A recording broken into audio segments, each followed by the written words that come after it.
we're going to talk about something today that you're very passionate about. Before we do that, let's just introduce ourselves. Dr. Michelle Tempest. So look, I am here because it's the beginnings of something which I'm very excited about. And you have a choice of, by the sounds of names. So I think we should just take a step back and just say, what is this show going to be about? Because it's difficult to choose a name for it or to have name ideas without sort of a direction of travel. Yeah, I'm not trying to make the subject matter myself, but yeah, I think anybody watching this at this stage will probably already know who I am. So I've been a trainer for almost 2 decades. My sort of journey has taken me to all the different areas of the sort of fitness and strength and bodybuilding space, and I've been able to go through a journey of being sort of very hyper focused and promoting certain things to kind of then moving past that and realizing, oh, okay, I was a bit dodgy what I said there, and starting to become a little bit more mindful and using more open language around what I'm saying and how I'm saying things, and not trying to be too persuasive, too convincing. I've definitely done that in the past.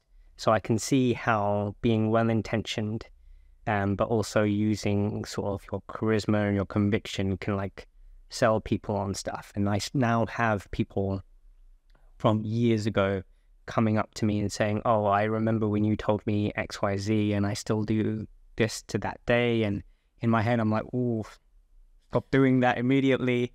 So there's a whole bunch of people out there that are currently walking around conducting certain sort of exercise or health practices that I'm the one that gave them that advice. And now I probably wouldn't tell anybody to do those things. So I'm very aware of how, even if somebody's quite well-intentioned, how they can be misleading. And I can sort of see where some people are at on their journey, because I've kind of been there as well. Like, okay, I've come across this idea, or, you know, or there's this product that, you know, I might have used that I don't really use anymore. I later found out that it didn't really actually have any impact, or it was just a placebo. But at the time, I would have been so convinced, and probably been going around telling everybody, this is what you need to do.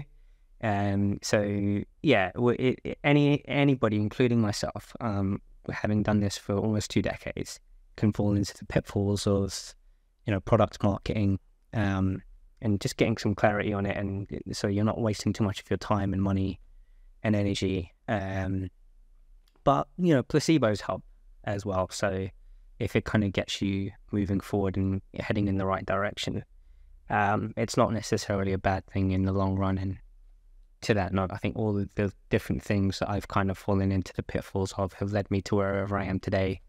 And I'd like to think I'm a lot more efficient with producing health outcomes and fitness outcomes now than I had been before.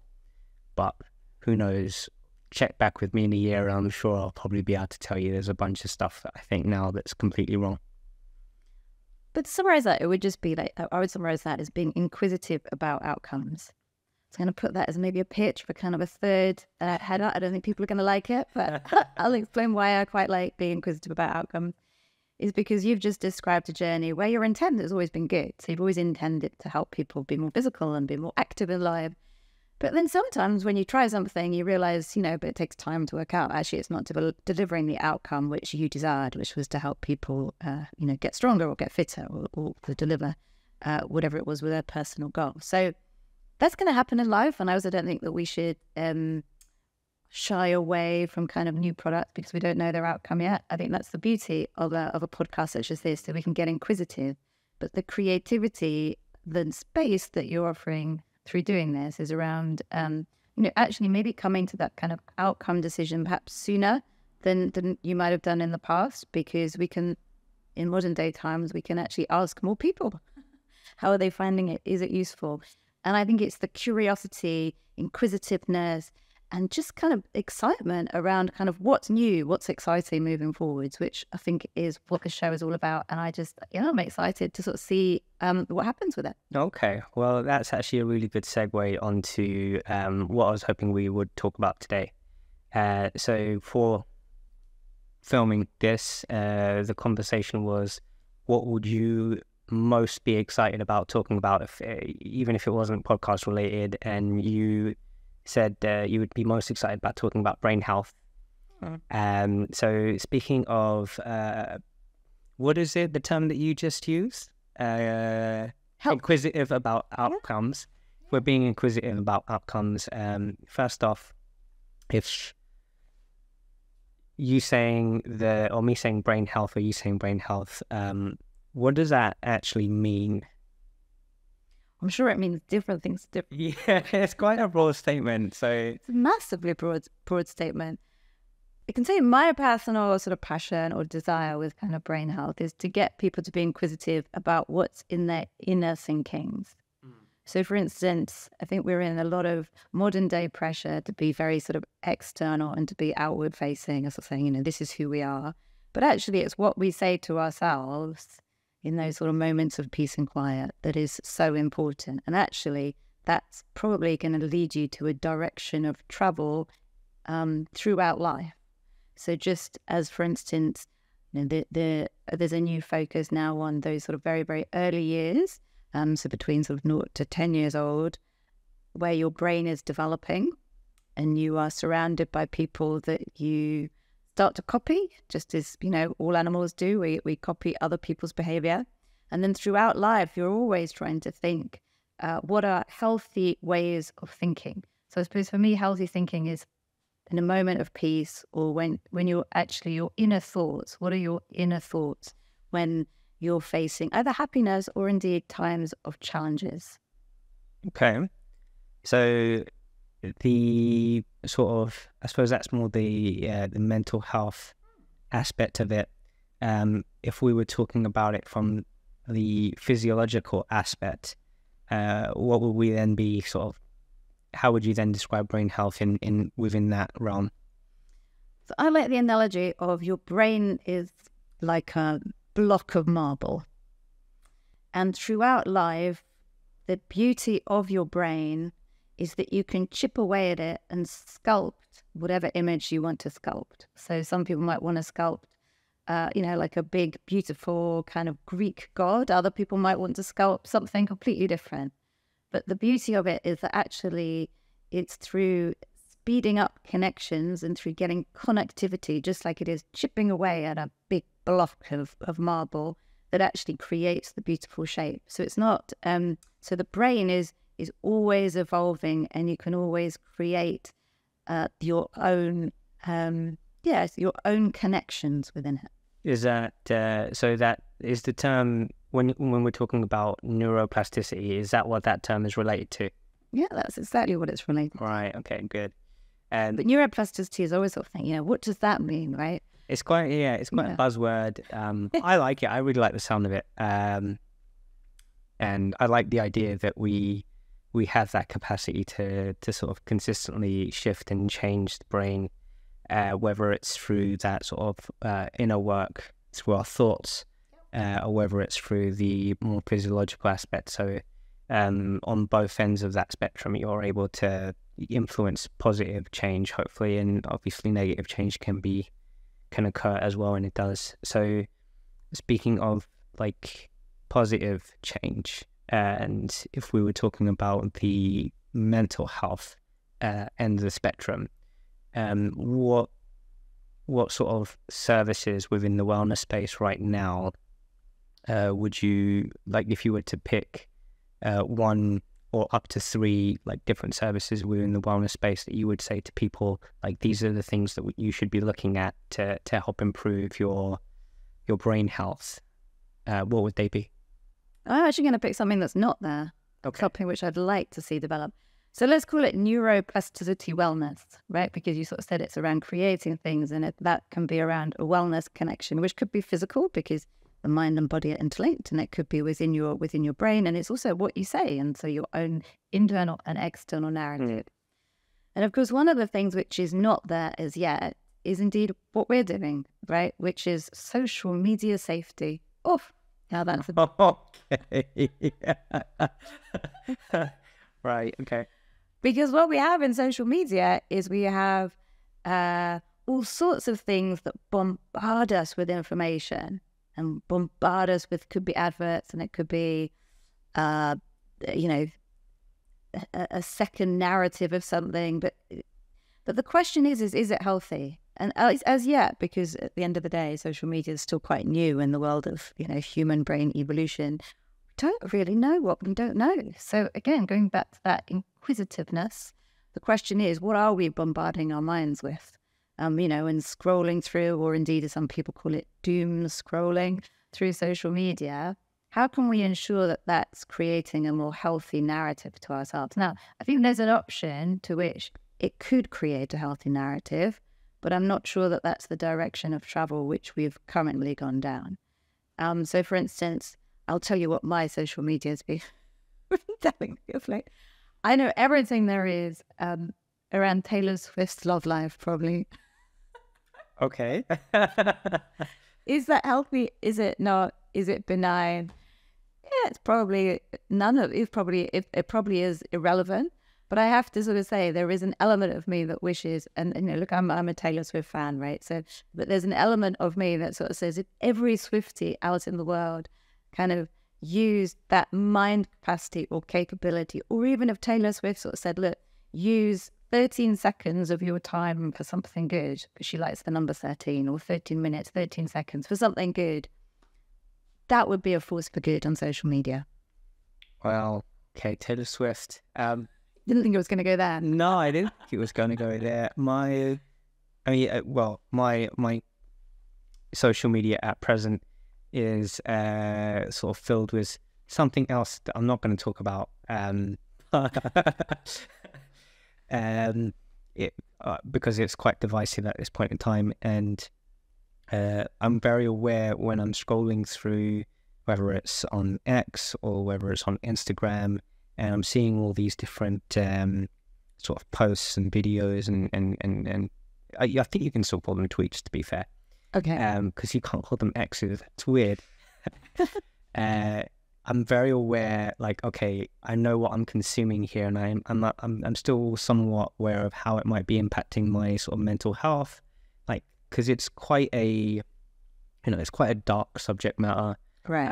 And it's generally inspiring like more of the emotions on the negative end of the spectrum. So, you know, like anger, frustration, hate, and all these other kind of things. And it's just like, well, you know, protecting yourself from feeling these things, especially if it's not actually, you know, something that's specifically happening to you. You're just kind of maybe like viewing things, and it is hard not to get sucked into it. So I think I have come across like these sort of tools and apps maybe that allow you to monitor your social media usage, or to like filter some of the stuff that you see. I haven't like done a massive deep dive into it. Do you know of any sort of like digital apps at the moment that kind of help you filter what you see and don't see? I don't think they're easy to find. So I'm going to make a plea here for Elon Musk, because at the end of the day, Elon Musk likes to do things from first principles. And I love that as an idea. So from first principles, it has to be something which is intuitive to us all. So for instance, I think there are apps out there with sort of safety features for children, but I think we should be going a step further and be thinking, just as you sort of described, why can't I, when I go onto X or Twitter, sort of start sort of saying things which I'm interested in and let then the algorithm learn, but be followed from maybe some guidance from me, so personalize it from my own guidance. Because what we do know with feeds, and whether or not it's TikTok or Twitter, is that the human mind does tend to be attracted towards something which creates an emotion, right? So that's one of the reasons that when we're watching the news or something, they try to, they cover stories which are emotional. You rarely get to kind of hear about some good news story due to the fact that kind of frustration or anger isn't something which, is generated from a good news story. And hence, that's the hook. So in some ways, what I'd like to see across all social media platforms is to ask, to use the fact that we've got lots of people out there who, this is the time to explore and be inquisitive in social media. And, maybe I would sort of say, tone down the Taylor Swift, because as much as I think she's amazing and I could listen to Taylor Swift songs, it would be nicer to have perhaps an algorithm which was a bit more inquisitive and was sort of throwing me things which are perhaps outside my comfort zone of Taylor. Fair. I remember years ago realizing I was using YouTube, and even now to this day I still have the same challenge, that YouTube is just going to be showing me the same things over and over and over and over and over again, and I'm like, hold on a minute, there's potentially like hundreds of millions of different pieces of content on YouTube, and I can't really access any of it. I'm literally just siphoned into this. And I remember going through this process of like trying to type in random like subject matters on there just to try and get different types of content into my feed. And it really hit me when I think I think my sister logged on to YouTube on a TV at my parents' house, and like her thing was just filled with stuff that I'd never seen before. How to do this and how to do that, but stuff that I wouldn't even consider or care about. And that's when I was like, all of that stuff is there. I never get to see it, and maybe I don't know if I do want to see it. So actually kind of my general usage with even like Instagram and everything else is I do try and be smart with what I pay attention to, what I don't pay attention to. But you're right, if there was some more clear functionality within the apps, whether they do that or don't do that, or whether that serves their sort of, I don't know, short-term and long-term goals, I have no idea. I've never spoken to anyone from these platforms. What we can observe from time to time is not often do people make decisions for the greater good of, humanity or people's sort of like mental well-being. So I guess, you're always encouraging people to take that ownership for themselves and kind of be like, look, these platforms aren't going to necessarily look out for you, but they position themselves well enough to be like not necessarily liable if something like you chose and you had control and you clicked on these things. We just learned and gave you more of what we thought you liked, and they're not necessarily going to be always looking to protect you from all this user-generated content. So ultimately, it's not X or Instagram that puts the content out there, it's us. But to pick up on that, so for instance, Mark Zuckerberg or Elon Musk or all of these people, right? I think we also have to give them a fair shot, because at the end of the day, things like large language models, I mean, they're pretty new. AI is pretty new, right? So in some ways, what they're sort of saying to the world is help us. Right, they're sort of saying, help us. They've been to government to sort of say, look, please put down some legislation. Right. What I would reflect on is to say, it's a bit like being a lawyer, right? You try and de-risk it, but you never really know what's going to happen out there in the world, right? And that's why you always sort of say that the law lags behind legislation, because you create something, but there's so many unknown unknowns out there. You don't really know kind of what's going to be somebody's hiccup. Mm-hmm. So if we were to sort of say, and that's why I love the idea of this podcast, if we're to try and sort of say we're being inquisitive about neuroplasticity wellness, we're also going to say as consumers, so I'm a consumer of, everything from Facebook to Instagram, I would like them to help me develop an algorithm that actually helps me guide my neuroplasticity wellness. And at the moment, they've not done it because we haven't asked.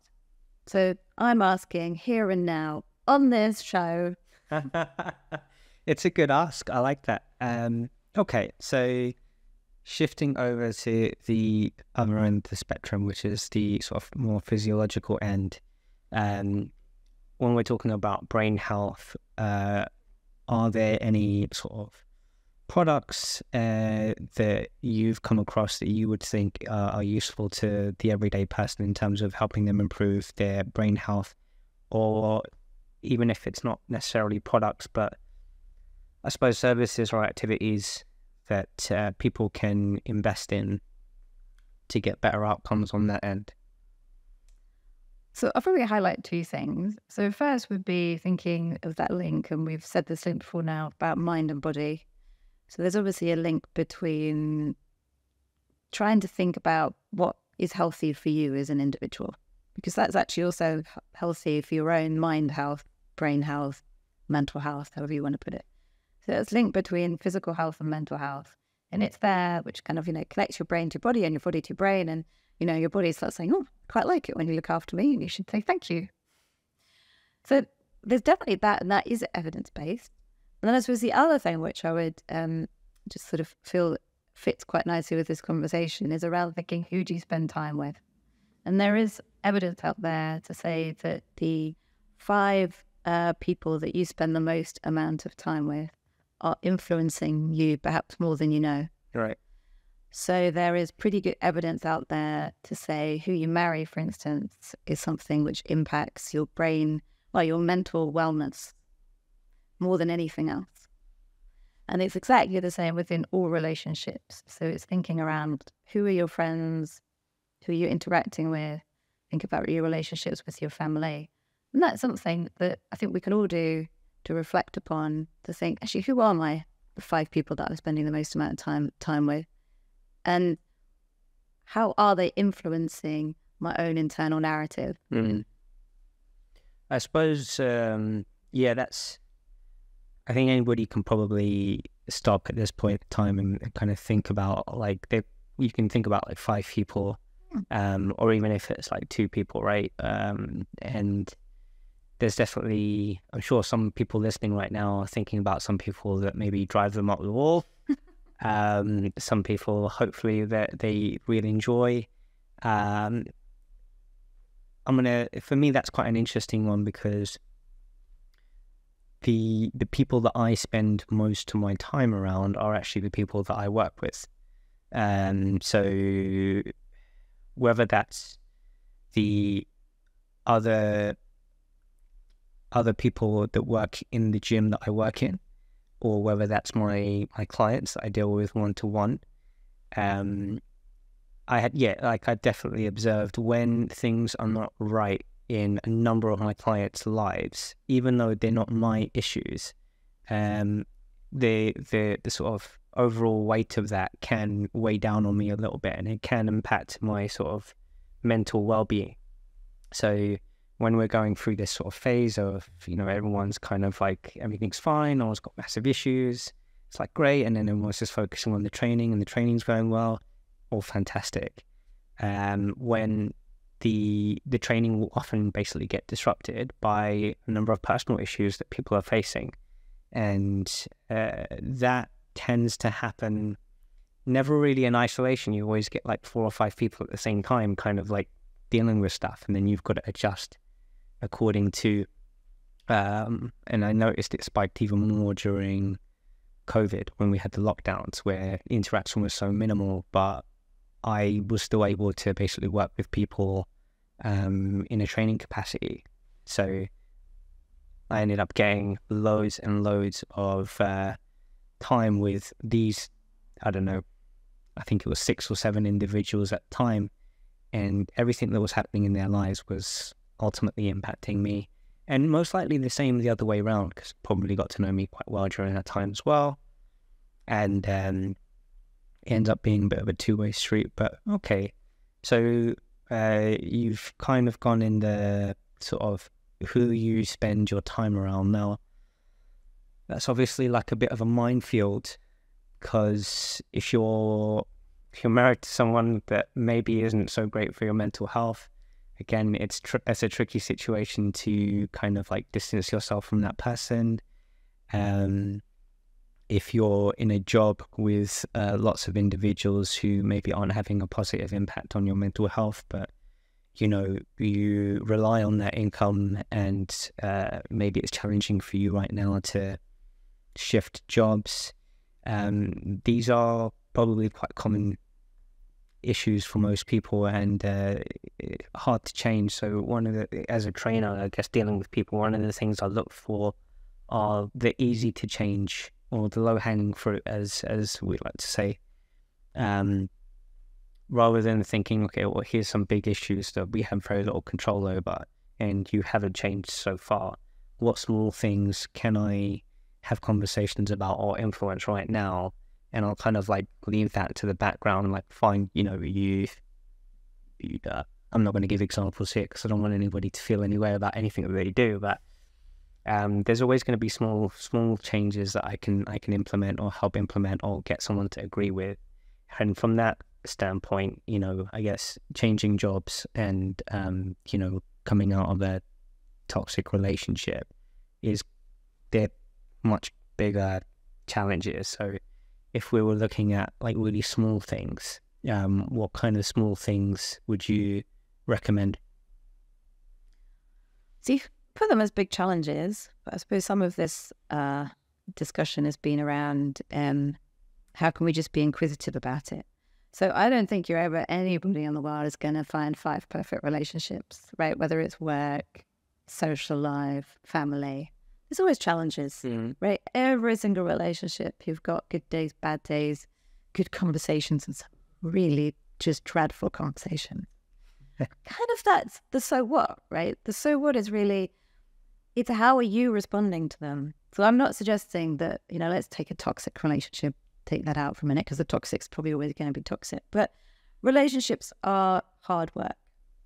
And I guess this is step number 1 would be to sort of say, I think that the first step is actually just to be inquisitive about it. So for instance, having that time to sit there and sort of think, well, actually, who am I spending my time with? And then thinking around what am I saying to myself during those conversations? Or indeed, how am I interacting with that person? And just actually listening to yourself and to your own internal thoughts is indeed what brain health is all about. So I don't think we need to kind of go out and say, oh, like, this job's hard. I'm surrounded by people who, make me work long hours or something. Well, jobs are hard. Sometimes you do need to work long hours. There's nothing that's ideal. And particularly in modern day times where, you've got this environment where you've also got economic, financial concerns for a lot of people. But actually, it's what you're saying to yourself.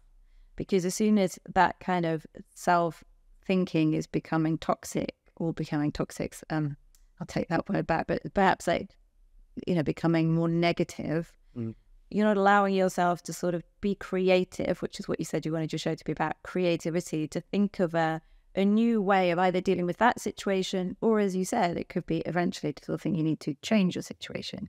But before you make change, it's important to kind of go through the process of listening and being mindful of what you're telling yourself. Okay, so the two are obviously quite linked. Whether it's the conversation that you're having with yourself, in regards to whether it's relationships, whether it's how you're using social media, what you're consuming. There's obviously, when most people look on their phones, when they watch podcasts, when they scroll through they're going to get thrown at lots of ads.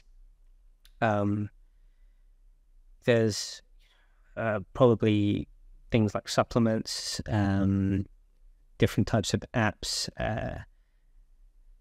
that probably gets thrown at people quite a lot in that space. Is there anything that you've come across that you would sort of say, like, actually, the internal voice aside, that's actually going to be quite helpful? Like if somebody took that supplement or if somebody used that app, is there anything that you've come across that actually has some sort of evidence to sort of show, like, okay, well, that's actually helping people so long as they're also, monitoring their internal voice? So I suppose what we sort of say is to sort of summarize, I suppose, is that if we were to think about 5 people that you kind of spend time with, definitely on one of my 5 is social media, or indeed kind of like what I'm logging onto.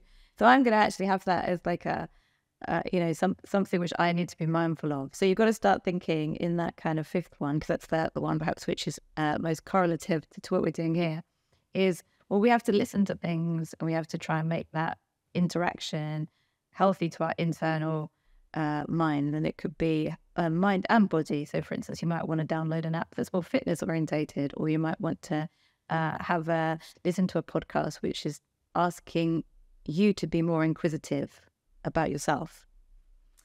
And then, of course, it moves into the slightly more clinical and evidence-based, more sort of wellness apps. And there are apps out there which these days use things like large language models, and they can kind of collate conversations, and you can have conversations with these sort of chatbots that actually give you some guidance and techniques for perhaps if you're not having such a good day, or if you want to ask some quite complicated questions. So there are apps such as Wysa, which is WYSA, that are out there that, have some pretty good evidence behind them. And they're based on things such as cognitive behavioral therapy, which has been around for many years, and they've just basically made it into an app form.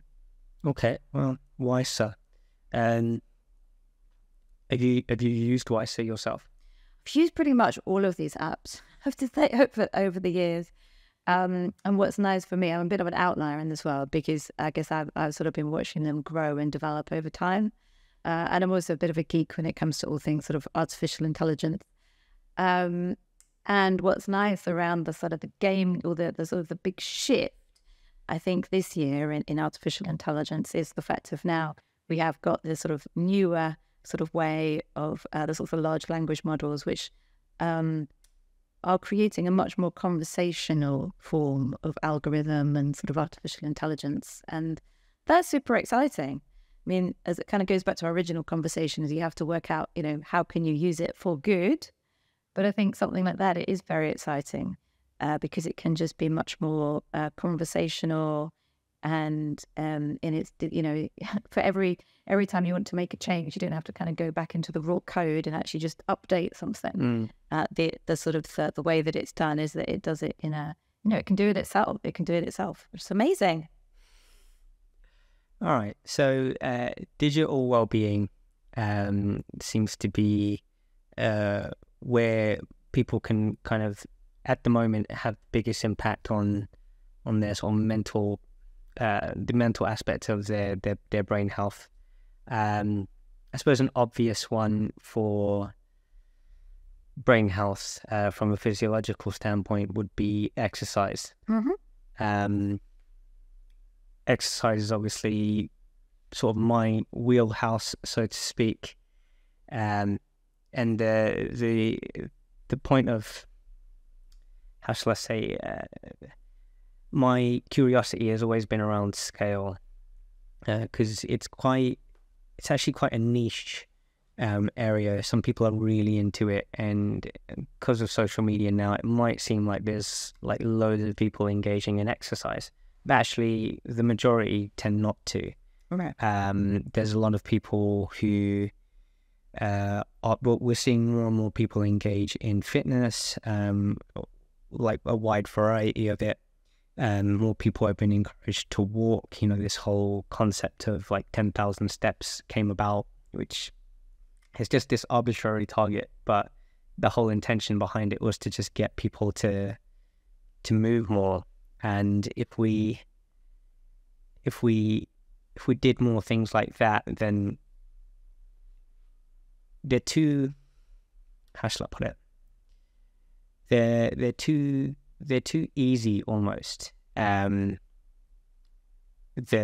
I found when you create too much of a simple solution, that people find it more challenging to accept that that's all it is, and they are looking for, a special device, or a pill, or something that, or even when it comes to an exercise program, that it's got to be branded in a particular way, that it's the Neuroplasticity exercise program, which might end up just being regular exercise anyway. But if you called it the Neuroplasticity exercise program, that it would get a bunch of people who thought that that's what I need. I need to work on my neuroplasticity, and that exercise program is marketed and geared towards that outcome, and therefore I'm more likely to invest and pay my money towards that.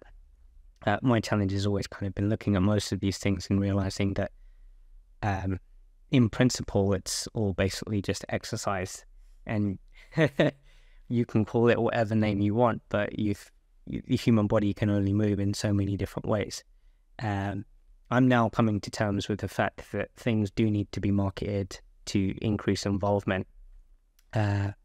What from, I suppose, within the exercise space, and it's hard for me because I am in a bit of a bubble, and I am that sort of niche demographic that's like super into it, and maybe I can't always see it from the perspective of the everyday person.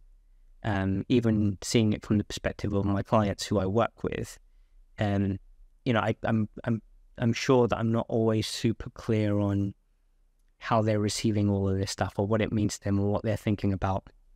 But you are the everyday person in that regard, right? So when it comes to exercise, what have you seen things, or would you recommend to the everyday person or the average person who's maybe not like super into it? What would you say to them to sort of encourage them to be more involved for the purposes of improving their brain health? Wow, that's quite a question. How can we get people to be more holistically well? I guess one of the things which is coming to bear, but I think it's only coming to bear a bit more recently, is around the discussion about longevity. And we might do another talk about longevity another time. But historically, healthcare has been very much focused on ill health. And what's quite interesting now, again, through the kind of creation of the longevity news stories and evidence base which is coming out, is to think around what helps us stay well for longer, which is basically longevity. And that's everything from all the stuff that your granny or all parents used to tell you about, which is don't sit down for too long, and that you shouldn't. Do you really need a watch to tell you to stand up, or is it something where that just part of general knowledge and stories which have been passed down the generations? But some of that I think has been lost. And what's quite interesting around the longevity sector is sort of saying is that actually eating well, thinking in a healthy way, being physically active, and looking after others, which I think is often forgotten, is all what helps you live a longer and hopefully happier life. Looking after others, brain health. Connect the two, please. There is evidence, but actually I think if we sort of like take it just from a historical perspective and just sort of thinking, what gets kind of passed down generation to generation, is that if you only think about yourself and you're just narcissistic and, you're only thinking about you, those relationships with other people probably become quite unhealthy. Right. And actually by shifting your mindset and sort of thinking, being caring, not just about yourself, but about others, has evidence to say that you create that kind of feeling of caring for each other, engenders hormonal reactions, let's say, which just create a happier well-being feeling. And I think that, there's probably people that listen to your show that are either sort of doing encouraging people to be physically active because that's their way of looking after others. There are other people who are actually, probably working in the National Health Service or working all over the place who are thinking about looking after others. And I think it's a forgotten gem, actually, that actually by thinking about things, taking the sort of the blindfold off to let yourself think about others it's a very healthy thing to do. Okay, that's fair. I think that's good advice. Probably makes the world a little bit of a better place. Yeah. Okay, cool. So we've kind of looked at the sort of for mental to physical spectrum of brain health, and what that might mean to all of us. It seems to be very self-driven. Like most things, there's not like a magic pill.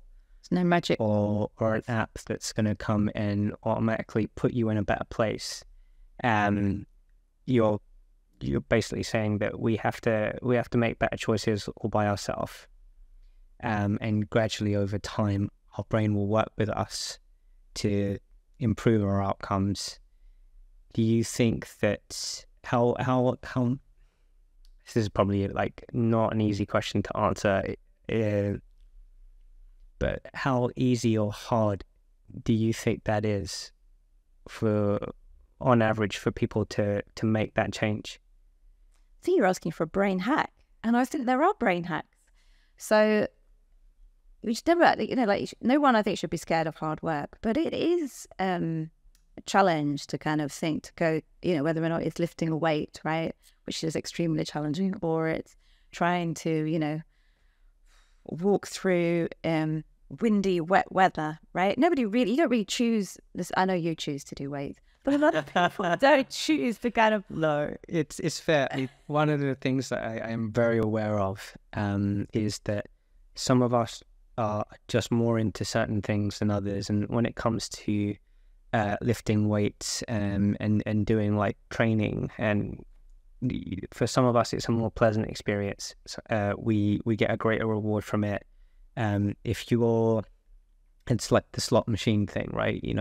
Every time you pull the lever, that you win a prize. You're going to keep pulling the lever, but if you keep pulling the lever and you keep coming up empty, and you're like having to put more and more coins in, and like now 3 hours have passed and you still haven't gotten anything, your willpower towards that activity is going to start to dwindle, and you're going to stop pulling the lever, even though if you had just hung in there for another 5 minutes, you would have won the jackpot, right? But it's understandable that somebody, after 3 hours of pulling the lever and not winning any prizes, they're going to stop wanting to pull the lever. Whereas there's somebody on their first go pulls the lever and it's like they land on the jackpot. Of course, they're just constantly now hooked on pulling the lever because that outcome for them is likely to occur.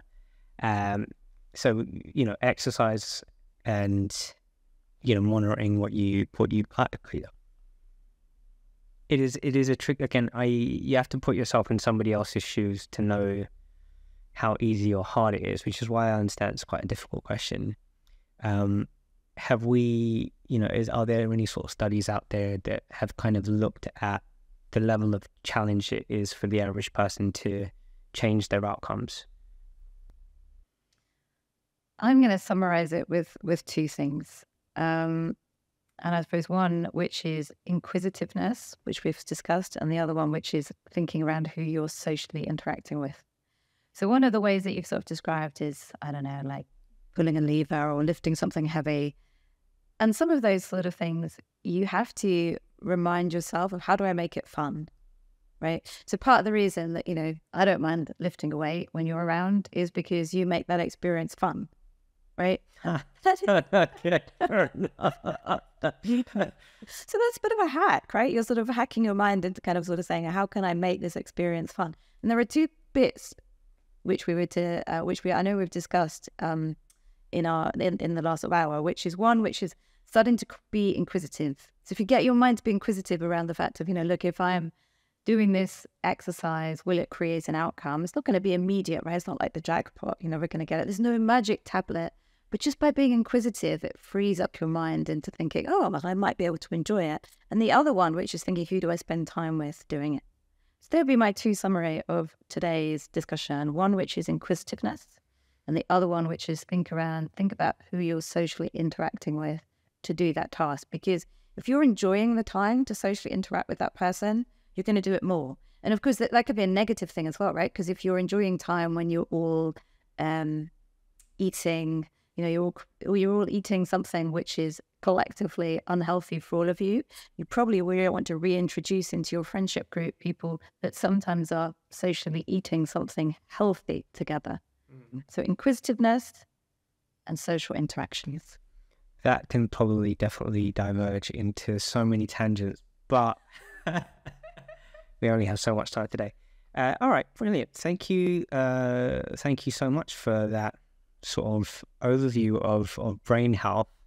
I think I'm definitely, after that conversation, able to look at it in a very different way than the way I was previously. Hopefully people listening to this have gotten a different perspective on it, and a constructive perspective, because that was quite constructive, to see how much influence you have as an individual over your own brain health, and not necessarily needing that you're missing out on anything. You kind of already have the tools that you need, and you can kind of implement them straight away.